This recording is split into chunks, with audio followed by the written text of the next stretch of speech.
Hi everyone, my name is Phil Hansen. If you're putting together a virtual event, well, I want to share with you what a virtual presentation from the studio here would look like. So everything you're about to see is edited real time in this moment. There's absolutely no post-production, and it's exactly as you would see it in your show. So welcome to the studio.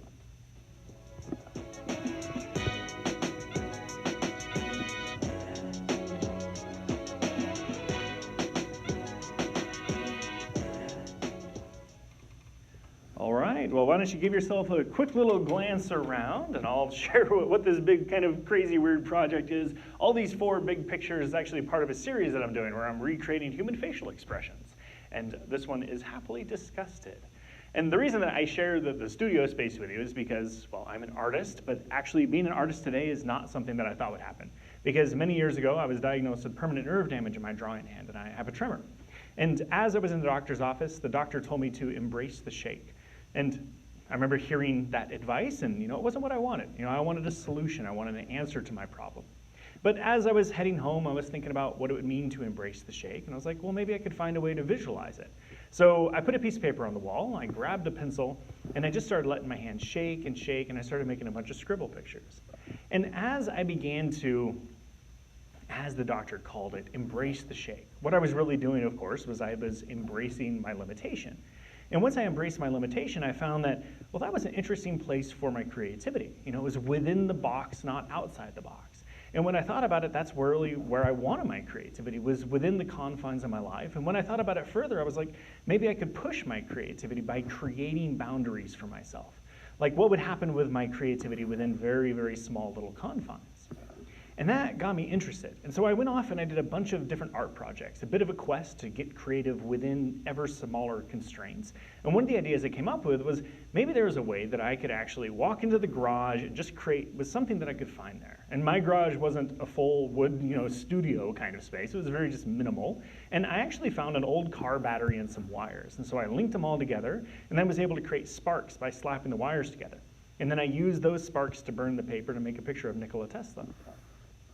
And what I was doing is not just embracing my own challenge, my own limitation, but now I had pushed further, and I had found that limitations could drive creativity.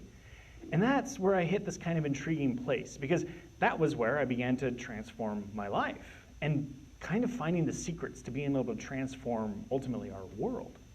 And I know that transforming our world, it's a big phrase. It's a big thing. It's this big, crazy, lofty idea that's out there. But what I found is that through being systematic about our creativity and getting flexible with our beliefs, we can get there. We can transform our world. And so that's really the 3 portions that I'll be breaking my presentation time into. The first is sharing my story with everybody, sharing how I overcame this limitation, how I found creativity within boundaries. And then the second part is systematic creativity.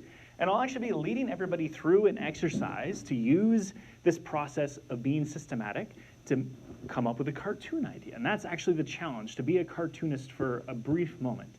And it's an interesting challenge because, of course, none of us are probably cartoonists. And it's a great place to start, though, because it kind of removes you from other challenges. We all of a sudden we're cartoonists and we can kind of forget about other challenges. And so what this process looks like is we take what's in front of us, we break it down, and we find all these different bits and pieces, and we begin to reconnect these and recombine these to come up with a new cartoon idea. And as everybody's at home doing their drawing, what then I begin to do is I begin to explain how you can use this same process to get creative with a financial shortfall, or a shift in a customer base, or actually having to completely reimagine or rework a product or an offering. And when we do it systematically, the reason for doing this that's so important is that in our society, we end up talking so much about creativity being about the aha moment, the light bulb idea, the point of just genius and brilliance. And yet, when you look at a lot of creative types, they're actually very deliberate about the process. And there's a lot to learn there. Because what that process does is it actually removes a lot of the pressures of creativity. It means you don't have to come up with a brilliant idea in that moment. You can take an idea that already exists and you can rework it and reimagine it. And that's where, of course, innovative and disruptive ideas come from.